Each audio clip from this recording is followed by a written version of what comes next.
también importante, que también nos da mucho gusto y que es un ejemplo a seguir y un signo de los nuevos tiempos. De conformidad con las leyes fiscales,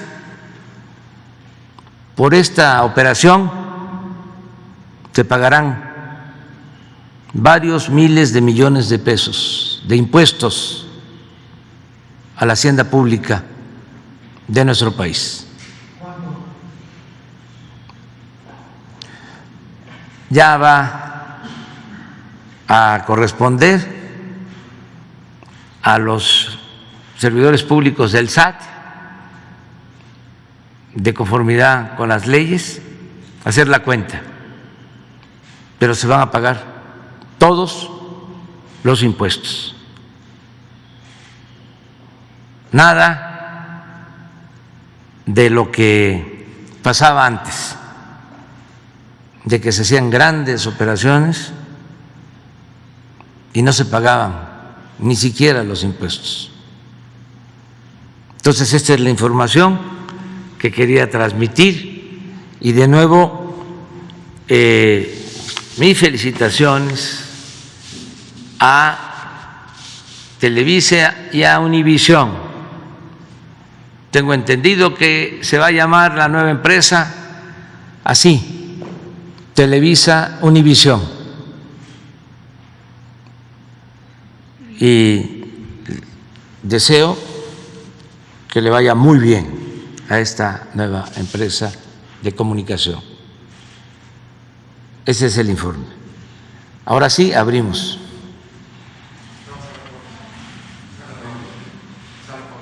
Sara, quedó pendiente de ayer. Gracias, presidente. Buenos días. Preguntarle, pues, ¿por qué se tardó tanto la reunión del gabinete? Si nos pudiera compartir, pues, los temas que tocaron. Y en este sentido, preguntarle si se abordó el asunto de Aguililla. ¿Cuál es la situación? Hace unos días hubo una irrupción del cártel Jalisco. ¿Cuál es la situación que se vive allá? Y en otra vertiente, lo que ayer pasó con el gobernador de Michoacán, Silvano Aureoles, este empujón que le da a una persona que se manifiesta. Él argumenta que se trataba de un halcón, lo que se conoce como halcón, pero hay versiones periodísticas de que era un maestro.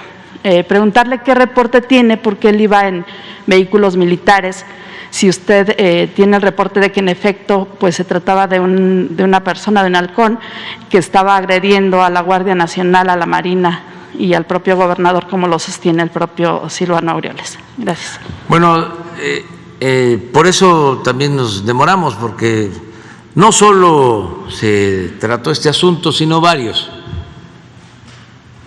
Se vio lo de la aprobación ayer de los requisitos para contratar servicios de telefonía, que fue muy polémico, y se explicó a detalle la importancia que tiene tener control sobre estas tarjetas para la protección de los mexicanos, porque se usan estas tarjetas que eran anónimas, se cambiaban de chips y se utilizaban los teléfonos para cometer ilícitos.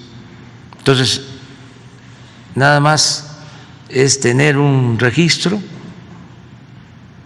para cuidar a la población. Es un asunto de seguridad. Desde luego, no lo vieron con simpatía las empresas telefónicas, porque implica pues un trámite que se hace en otros casos, en los bancos, cuando se va a llevar a cabo la contratación de un servicio, hay que dar los nombres, incluso huella, ya se aplica en otros casos, pero las telefónicas alegaban de que esto les limita la venta, nada más que está de por medio la seguridad del pueblo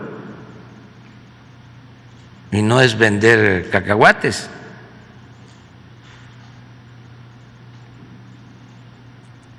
Es vender una tarjeta para tener comunicación que puede utilizarse para extorsión, para secuestro, para cometer ilícitos. Entonces, se trató eso, ya vamos a ir informando poco a poco. Es un asunto fundamentalmente de seguridad para la protección de los mexicanos. ¿Está entonces respaldando esto? ¿Y cuántos recursos se destinarían para estos sistemas? Eso se va a ver, se va a buscar de que no sea oneroso, pero está de por medio la seguridad. Y no puede haber ningún negocio por encima de la seguridad del pueblo. Yo entiendo que hay alguna preocupación. Son dos cosas, ¿no?, que hay que también diferenciar. Unos que no quieren dar información porque piensan que el Estado va a invadir lo que tiene que ver con la libertad y lo individual. Decirles que tengan confianza, nosotros no vamos nunca a llevar a cabo acciones de espionaje en contra de nadie. Entonces, sí puede haber esa desconfianza, ¿no? También que se informen de que ya en trámites que se hacen ya se solicitan estos datos, pero es importante y muy legítima esa preocupación. Y por el otro lado está el negocio, porque como lo hacen todas las empresas en el mundo, tienen lo que se dice gestores o lobistas, que hasta reparten regalos. Eso lo hacen en todos los congresos, cuando quieren las empresas que venden cigarros o bebidas alcohólicas, tienen sus representantes o contratan empresas que se dedican a eso. Ahora que se está analizando lo de la posibilidad de la legalización para consumo no comercial de la marihuana, pues hay muchos haciendo lobby, porque ya lo están dimensionando como un negocio.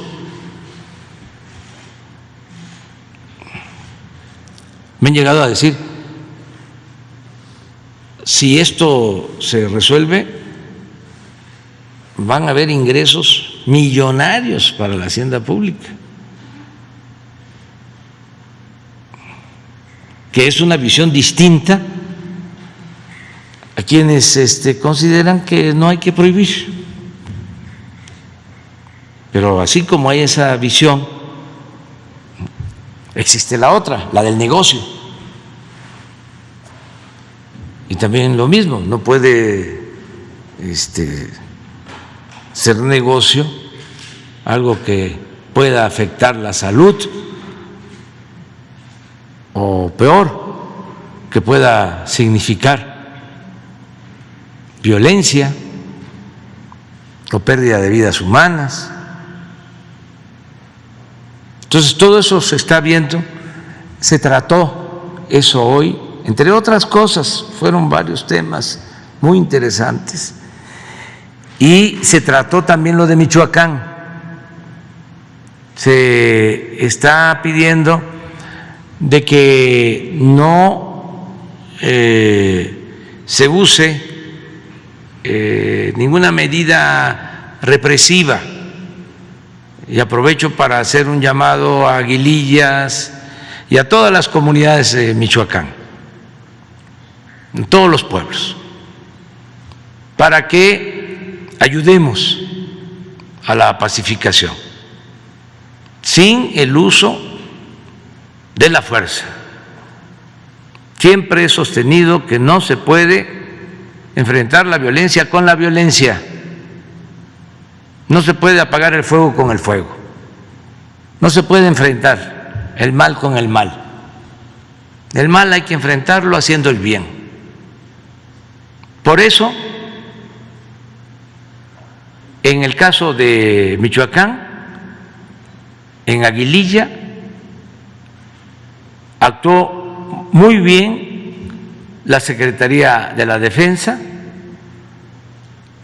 porque no ha dado motivo para el enfrentamiento, para la confrontación. Y han actuado muy responsables y han logrado dialogar con la población para que se permita que lleguen los programas sociales, los programas de bienestar, y la gente lo está aceptando. Pero hay visiones distintas. Existe la opinión de que tiene que usarse la fuerza. Nosotros no compartimos ese punto de vista. Lo que sucedió en Aguililla es que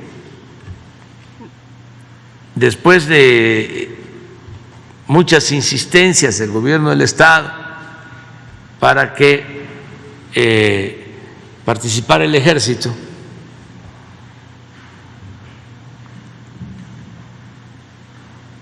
y se utilizara la fuerza, se acordó llevar a cabo una reunión en un cuartel militar de la Secretaría de la Defensa.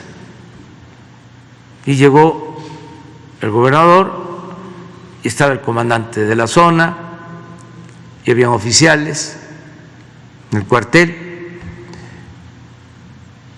pero era para llevar a cabo ahí la reunión.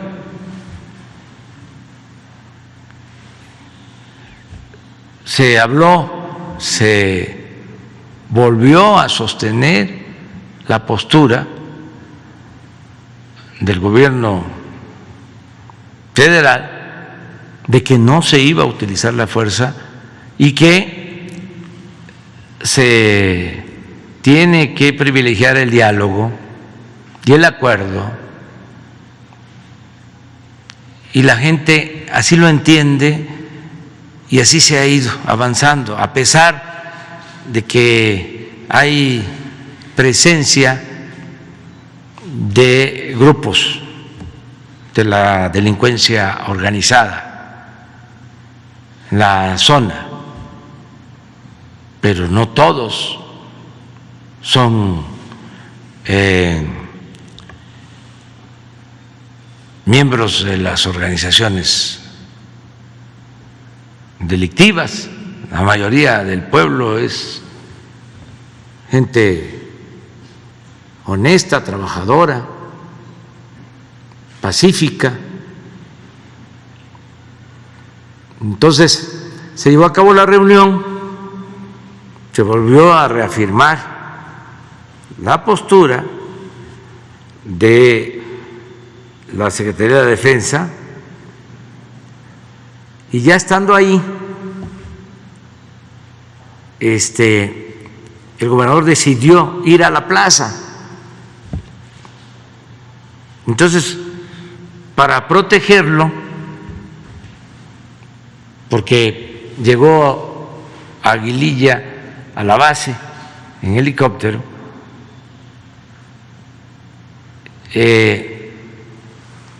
se le dio protección del ejército. Entonces llegó a la plaza y había un grupo manifestándose, no muchos, por cierto, como 10 o 20.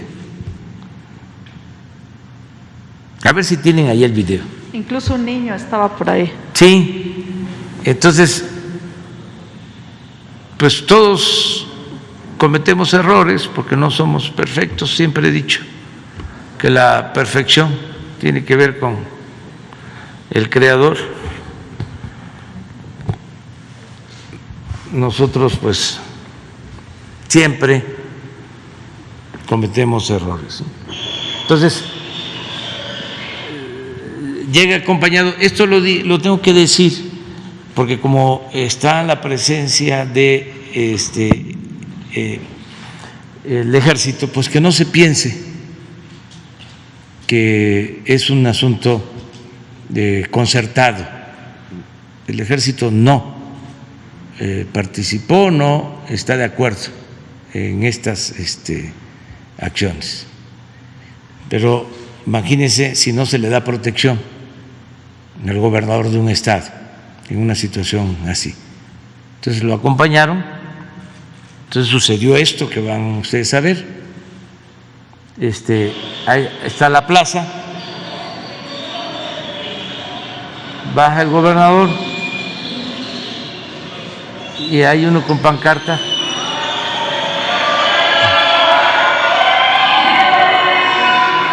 Y eso es todo.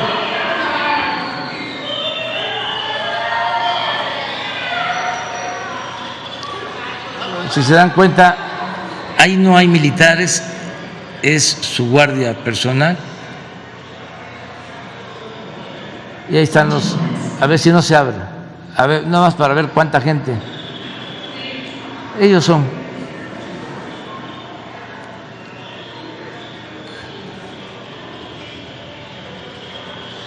Así es, así fue. Pero hago un llamado a la conciliación. Nosotros tenemos que mantener buenas relaciones con el gobierno de Michoacán, con todos los gobiernos, y actuar de manera institucional, pero el uso de las Fuerzas Armadas pues no depende de los gobernadores. De acuerdo a la Constitución, esto tiene que ver con el Ejecutivo Federal. Y yo, a pesar de que es un asunto penoso, al mismo tiempo celebro el comportamiento de los militares.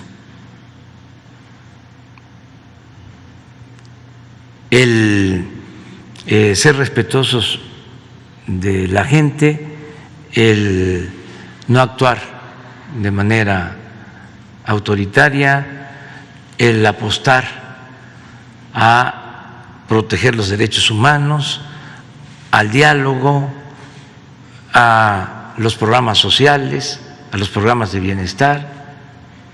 Eso es un cambio importantísimo.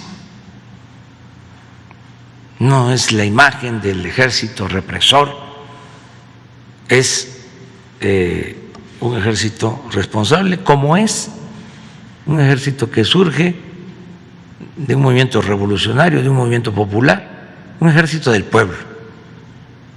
El soldado, siempre lo he dicho, es pueblo uniformado. Sus soldados son hijos de campesinos, hijos de obreros, de comerciantes, de maestros, y están actuando bien.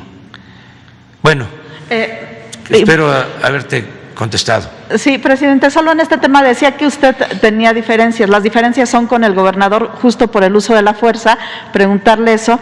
Y también cuando habla de diálogo, de conciliación, ¿con quién el diálogo en Aguililla? ¿Con los pobladores? Con los pobladores. Nos los pide incluso hasta sacerdotes. Nos ha pedido el obispo de Apatzingán que se intervenga, y lo que quieren es una solución pacífica, y se les ha estado atendiendo.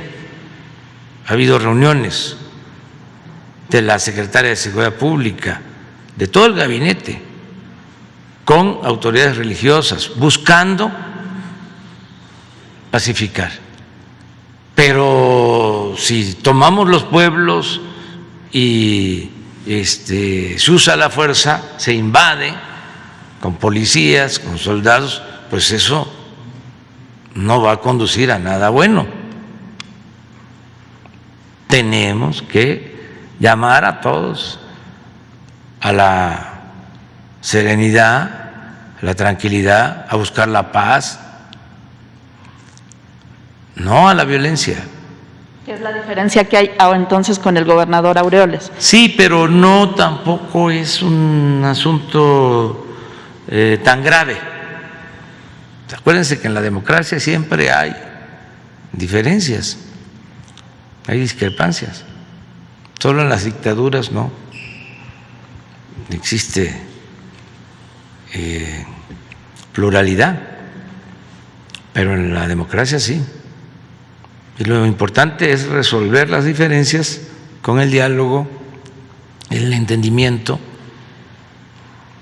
y eso es lo que vamos a seguir haciendo en Michoacán y en todo el país. Gracias, presidente. Preguntarle, pues, lo que pasó ayer en el INE, que ratifica esta sanción máxima de retirar la candidatura tanto al aspirante de Michoacán como de Guerrero. ¿Qué opina de esta sanción máxima que se aplicó? Si usted considera fue excesiva. También decía Félix Salgado, pues va a caer el INE. ¿Qué opina también, pues, de esta reacción? Están demasiado, pues, calientes los ánimos. Pues sí, hay que serenarse también en todo. Yo ayer dije que ya se iba a terminar el periodo del presidente y de 2 consejeros, pero no, me equivoqué. Concluye su periodo hasta el 23. Y también me equivoqué porque dije que estaban sancionando a Félix por 150,000 pesos y resulta que no, son 19,000. Ya el candidato de Michoacán, Morón, creo que por 12,000. O sea, 2 gobernaturas o 2 candidaturas canceladas, una por 12,000 y la otra por 19,000 pesos. Entonces, nada más lo aclaro. Desde luego, todo esto lo tiene que ver el tribunal, porque no es todavía la última instancia.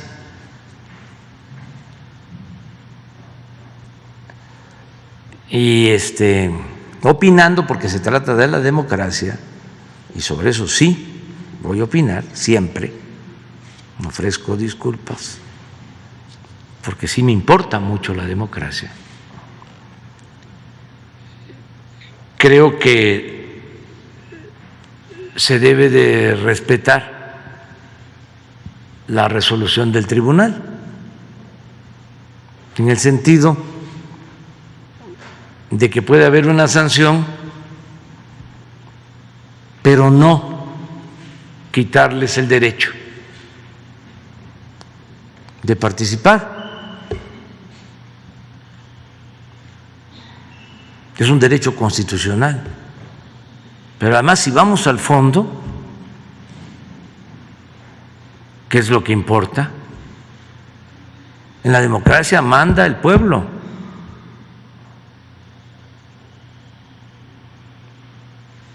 Demos es pueblo, Kratos es poder, es el poder del pueblo. El pueblo es el soberano.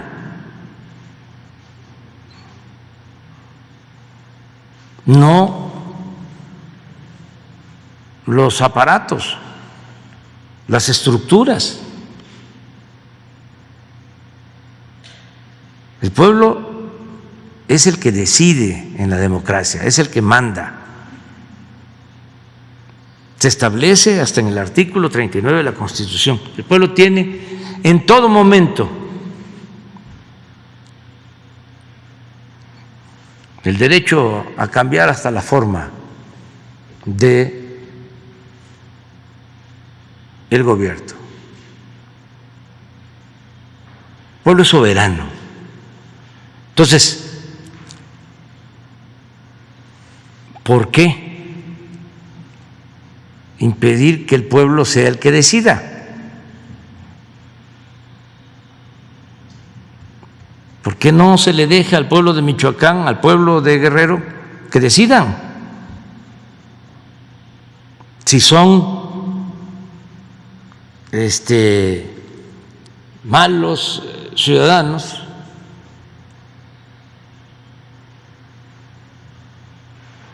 ¿qué no puede el pueblo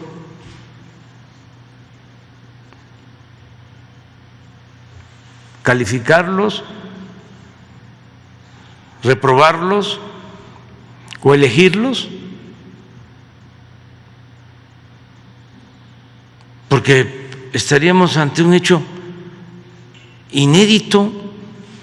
Nunca se ha llevado a cabo una cosa así. Si estamos dando los primeros pasos para establecer una auténtica democracia y vamos a golpear así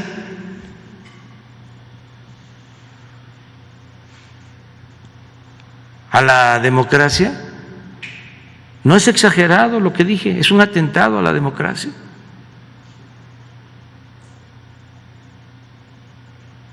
Y yo entiendo, pues, que existan posturas conservadoras de los que han simulado ser demócratas, cuando la verdad es que han sido tenaces violadores de la Constitución, de las leyes, ejecutores o aplaudidores de fraudes electorales. Y ahora se convierten en los paladines de la democracia. Entonces, ojalá y el tribunal resuelva bien este asunto y respetar ya esa instancia, lo que decidan, y lo mismo que haya debate, pero que no haya insultos, que no haya violencia, todo de manera pacífica y tener confianza, no tanto en los que representan a las instituciones, sino tenerle confianza al pueblo, porque si no se pueden cometer ahora injusticias y atropellos, es porque el pueblo está muy consciente, muy avivado, como nunca. Antes daba una instrucción arriba, los poderosos, y se cometían pues muchas injusticias. Ya les platiqué de cuando me desaforaron,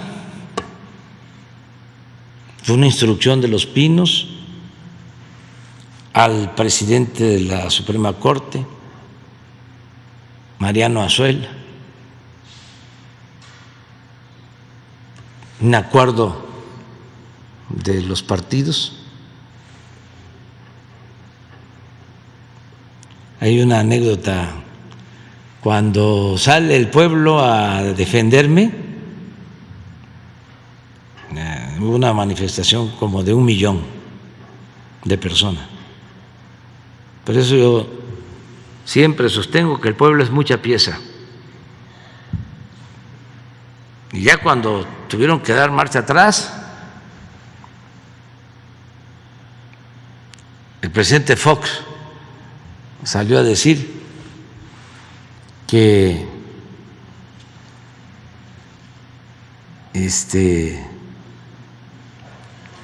iban a reponer el procedimiento o algo por el estilo. Y hubo una expresión de un diputado de otro partido.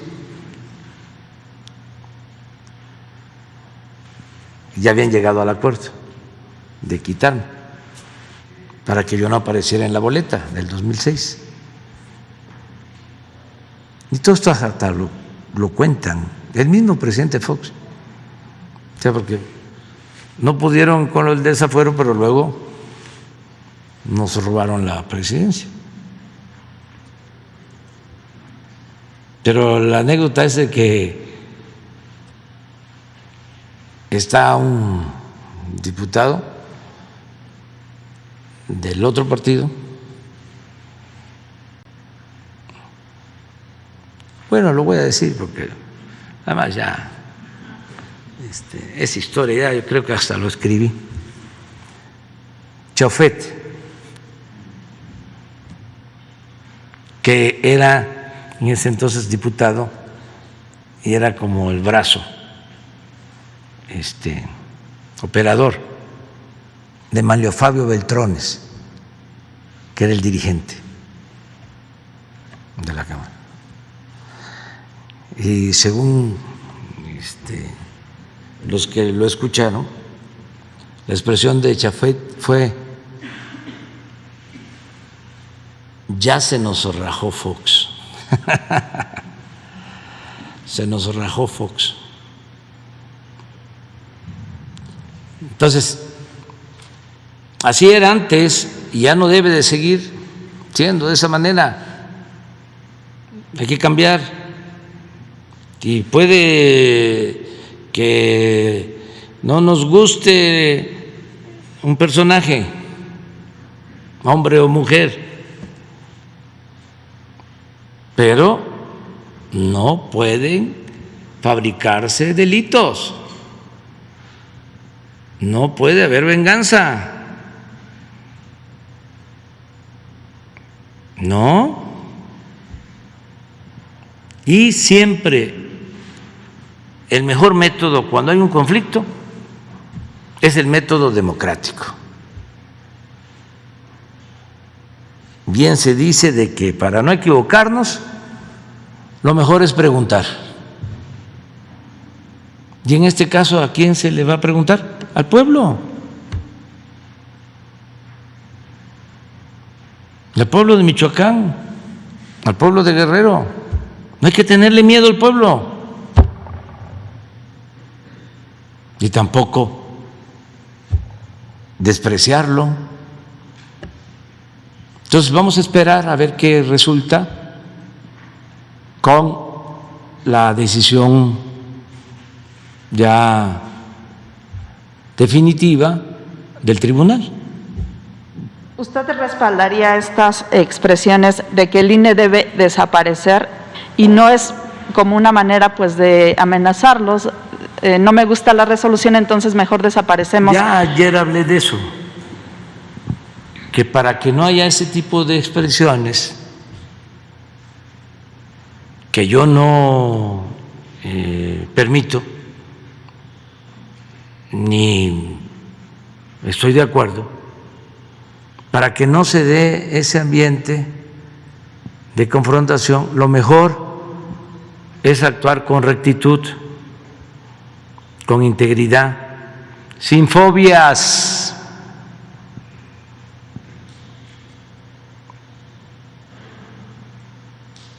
Sin fanatismos. Es que el conservadurismo es cosita.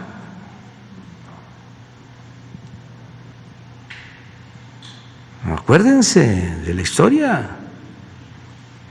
o recordemos la historia, lo que son capaces de hacer.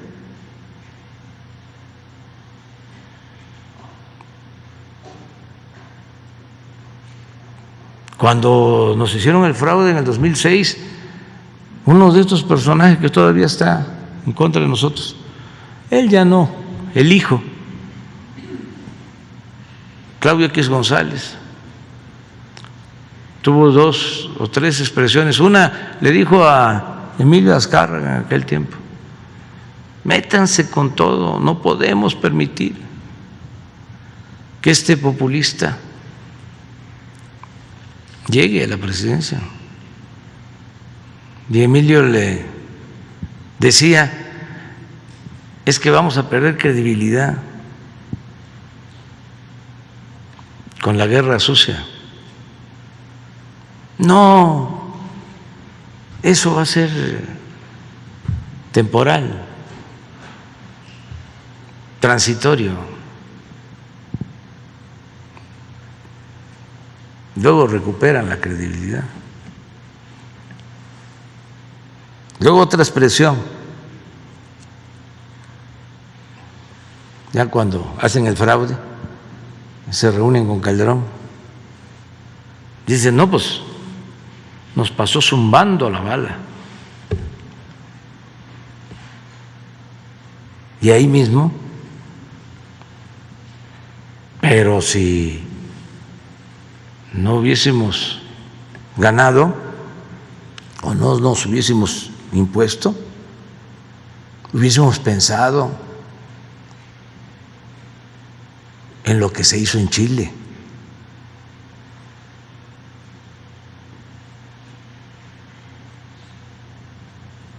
Entonces así son.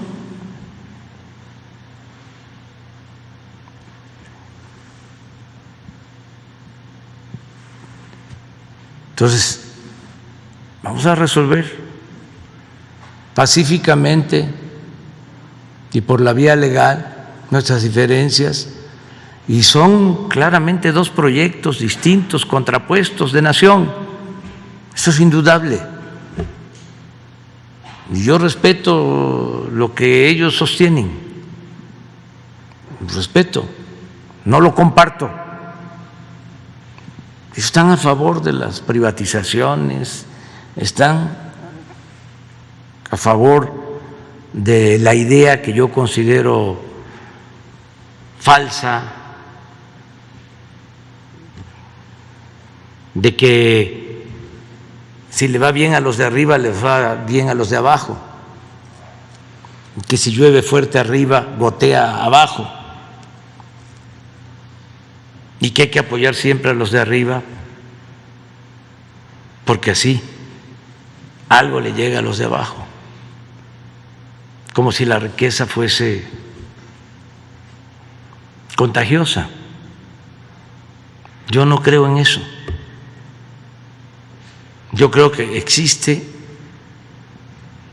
y debe de actuar siempre el Estado para buscar que haya justicia, porque si no se acumula el dinero en unas cuantas manos, pero la mayoría del pueblo se queda en el desamparo. Entonces, ¿qué es lo que hay que buscar? Bueno, que haya una distribución justa, equitativa de la riqueza, que el Estado no asfixie la iniciativa de la sociedad civil, pero que tampoco incumpla con su responsabilidad social. Entonces, en eso tenemos diferencias. Para ellos, en la mentalidad reaccionaria, el pueblo es flojo, si hay pobreza es porque el pueblo no trabaja.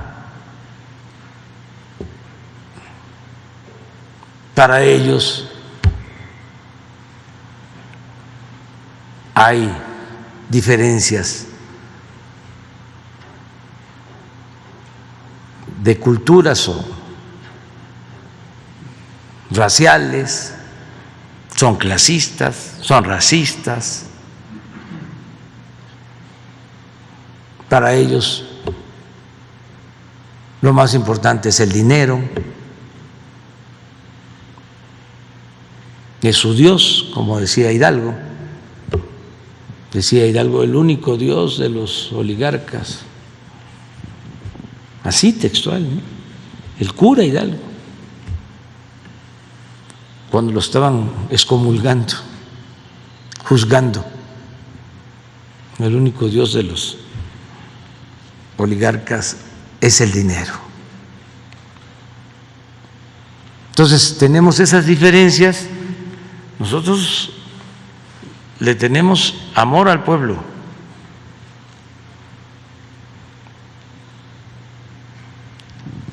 y queremos que no haya pobreza y que no haya injusticias, y queremos que se fortalezcan los valores morales, culturales, espirituales, y queremos convencer y persuadir de que eso nos conviene a todos.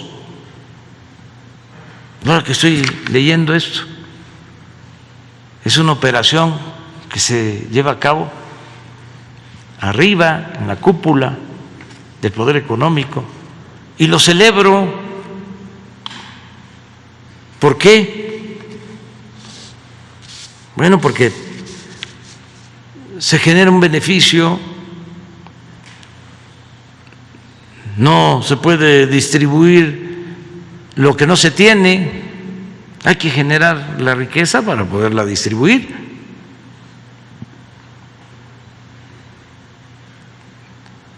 Como también no es nada más generar riqueza sin distribuirla con justicia. Entonces, esto lo celebro, más si van a pagar impuestos. Una operación de esta significa, como aquí lo digo, miles de millones de pesos de impuestos, y son becas, y es pensión para adultos mayores, para discapacitados, es para vacunas, es para el bienestar del pueblo. Eso nos corresponde a nosotros hacerlo. Antes, ¿qué pasaba? Como los grupos de poder económico tenían tomado, secuestrado el gobierno, pues no pagaban impuestos,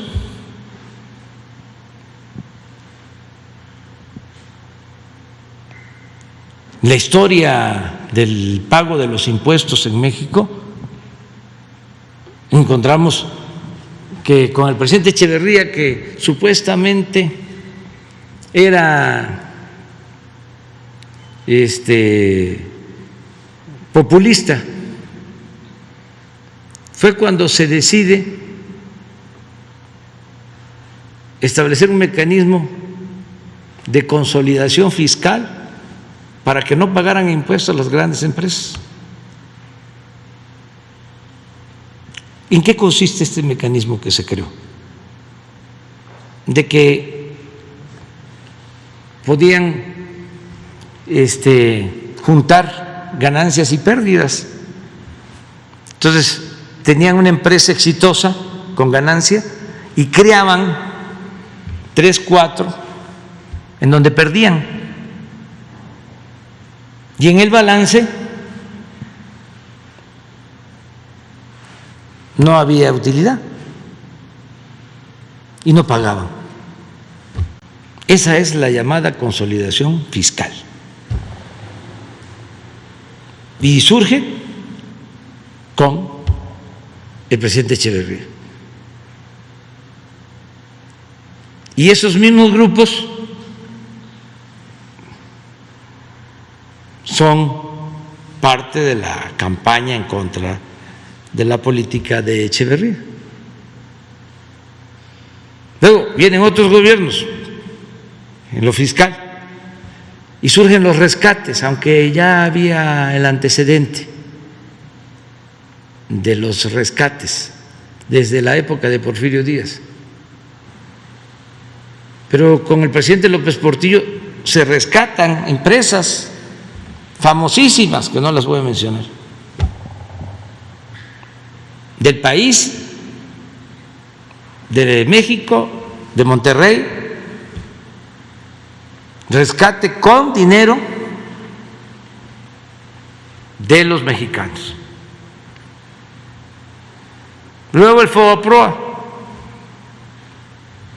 con la crisis que ellos provocan por el mal manejo de la economía, convierten deudas privadas de unos cuantos en deuda pública, en deuda de todos. Y a la par, la condonación de impuestos, miles de millones de pesos. No pagaban los de arriba. Imaginen al banco más famoso o de los más famosos. Imaginen las empresas más famosas y más grandes. Pues esos bancos, esas empresas que están pensando, no pagaban impuestos, se les condonaban. Entonces, ¿por qué no voy a celebrar ahora esta operación si se va entendiendo de que se tiene que actuar de manera distinta? Y esto en otros países es algo normal, porque siempre hablamos de la globalidad y de integrarnos, pero no copiamos lo bueno de otros países. Se hicieron operaciones cuando se privatizó la banca. Fíjense lo que se hizo, ¿no? Con el FOBAPROA, se rescata a los bancos y luego se venden los bancos, se entregan, y en las ventas de los bancos no pagan impuestos, porque habían mecanismos legales de que si se hacían las operaciones en la bolsa no se pagaban impuestos. Entonces se vendieron bancos grandes a empresas extranjeras sin pagar un centavo de impuestos. Entonces ahora no, ahora es distinto. Y esto es bueno para todos.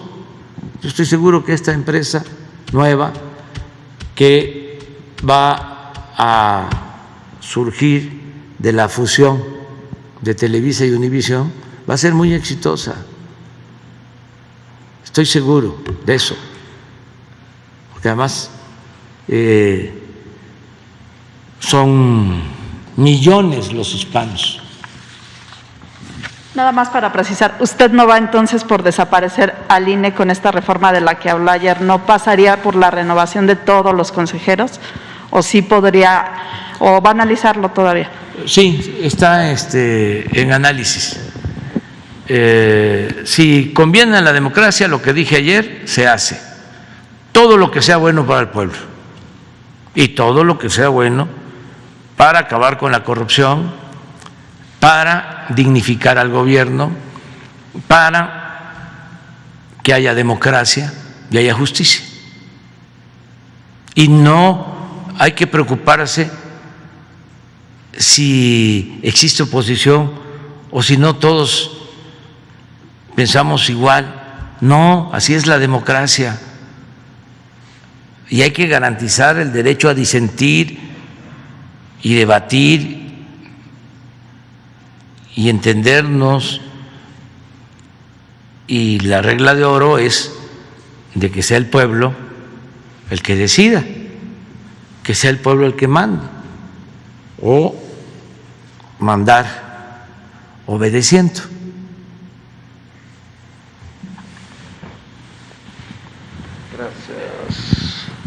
Tenemos un invitado. Buenos días, señor presidente. ¿Cómo estás? Bien, bien. Bien. Yo soy Enrique Brandao Johnson, yo soy periodista de Suecia. Trabajo por el periódico Dagens Nyheter, que es el más grande periódico de Suecia y Escandinavia. Soy corresponsal en América Latina y vivo en Brasil y por eso hablo portuñol. ¿Está bien? Tengo casi 3 semanas en México. Fui para Tijuana haciendo un reportaje de migrantes. Estoy aquí en Ciudad de México ahora. Fui para Iztapalapa escribiendo sobre tesis rápidos en la plaza. Estoy haciendo también un reportaje de los americanos que está aquí ahora en Condesa, Romano Horta, haciendo home office durante la pandemia. Pero también voy a escribir un perfil de usted. ¿Quién es usted? Los suecos no saben mucha cosa, pero una cosa llamó la atención: su relación con Trump. Los suecos quieren saber cómo un líder que dicen que es de izquierda puede ser amigo de Trump, que llamó mexicanos de bad hombres, violadores, traficantes de droga. ¿Cómo fue la relación con usted y Trump? Es muy buena pregunta. Y creo que sí es motivo de dudas cómo fue que se dio esta relación respetuosa y buena para los dos países.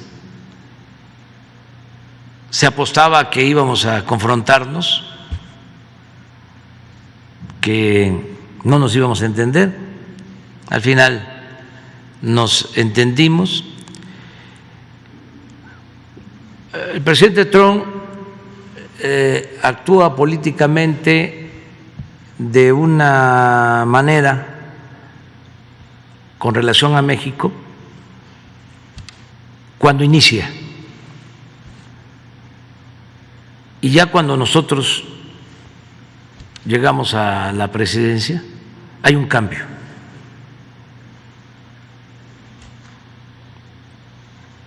Sus actitudes, sus discursos, sus cuestionamientos a los mexicanos se dan antes de que nosotros llegáramos a la presidencia. Empiezan a haber cambios a partir de que llegamos a la presidencia, porque desde el principio definimos de que tenía que haber una relación de respeto mutuo, y así nos entendimos, y bien. hay información pública de los encuentros que tuvimos, sobre todo de mi viaje a Washington, de la forma como nos comunicábamos en asuntos delicados, los acuerdos que tomamos son de dominio público, ¿no? Pero como hubieron otras cosas, y es un tema interesante, he decidido, y tú vas a ser el que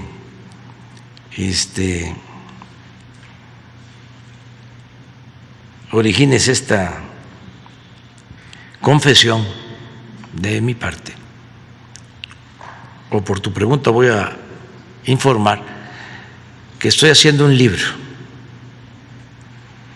y voy a tratar, entre otros temas, cómo fue la relación con el presidente Trump, más allá de lo que se conoce, para que se tenga una idea completa. Yo pienso que el éxito de esta buena relación tuvo que ver con el respeto mutuo. Le adelanto algo. Cuando fui a Washington,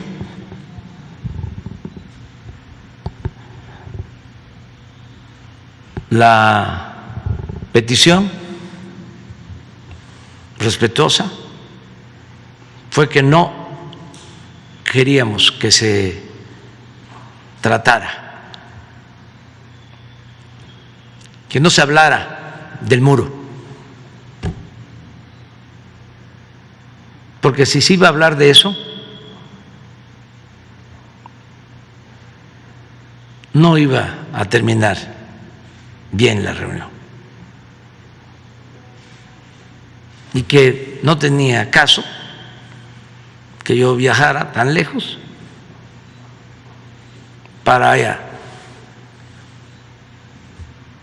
ir a una confrontación política, y que era mucho más provechoso hablar del inicio del tratado comercial, que ayuda mucho a los 3 países de América del Norte, que es fundamental. Y ellos aceptaron. Y fui a Casa Blanca y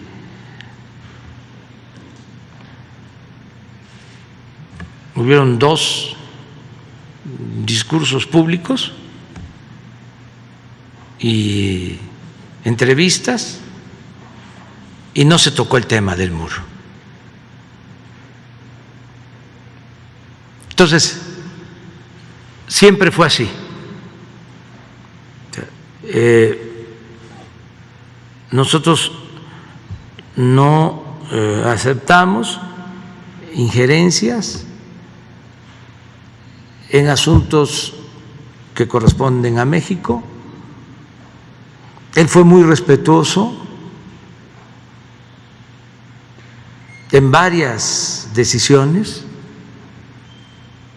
Cuando se propuso que los delincuentes mexicanos o de otras partes dedicados al tráfico de droga se consideraran como terroristas, que los miembros de las organizaciones delictivas de México fueran considerados terroristas, nosotros manifestamos nuestra inconformidad, porque eso tiene una connotación distinta. Eso da pie a que un país extranjero intervenga en la vida interna de otro país.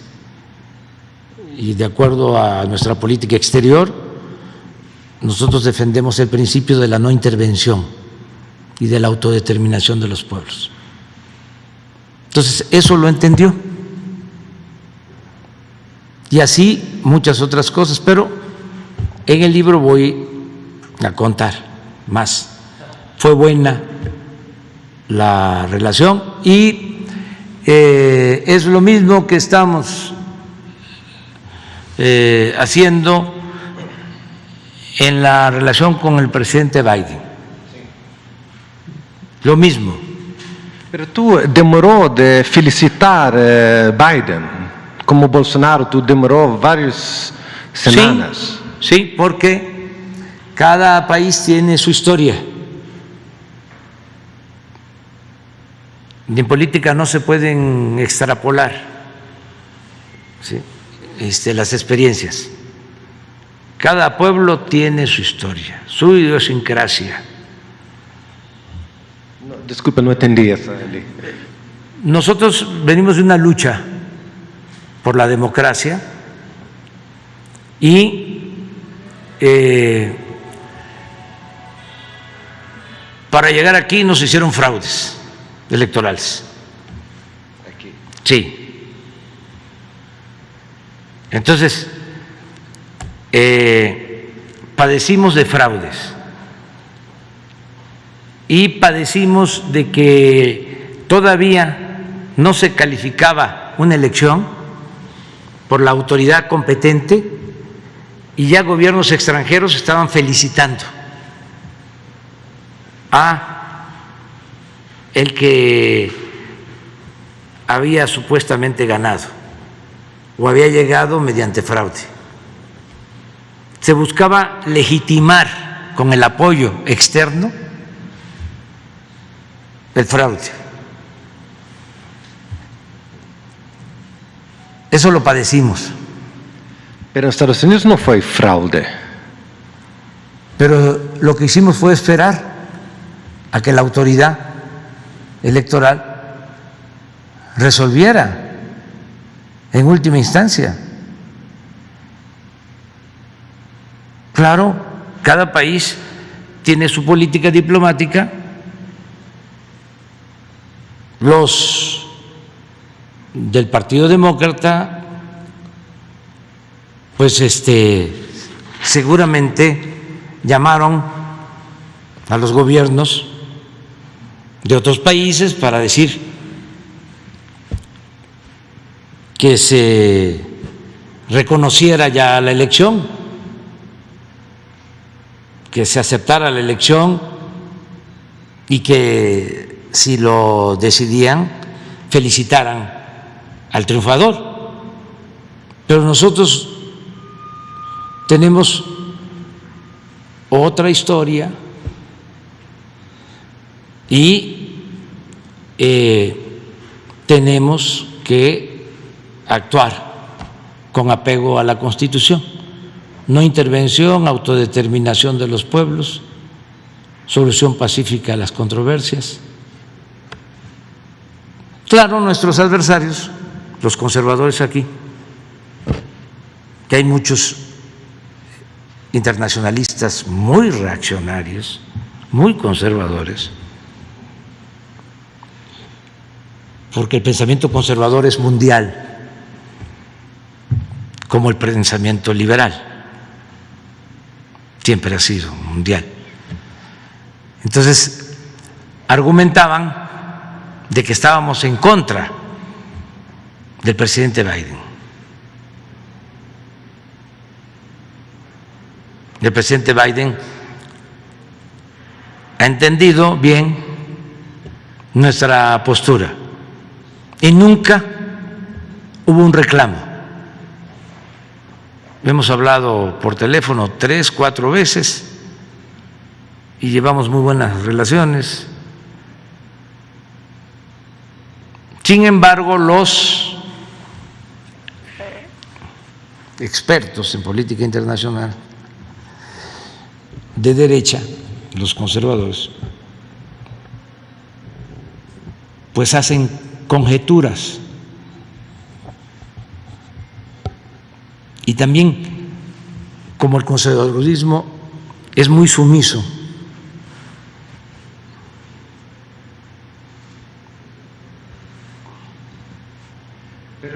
muy lambiscón, se diría. Disculpa. Nada, eso es otra cosa. Bien. Pero esa cosa de migración es un tema muy importante para Biden. ¿Cómo ustedes pueden así arreglar esa migración? Estamos trabajando con ellos y es buena la relación y se está llegando a acuerdos, porque se creó una situación especial, una circunstancia en la que se pensó de que con la llegada del presidente Biden se iban a abrir las puertas a todos los migrantes. Esa fue la lectura de algunos, y sobre todo se aprovecharon los traficantes de migrantes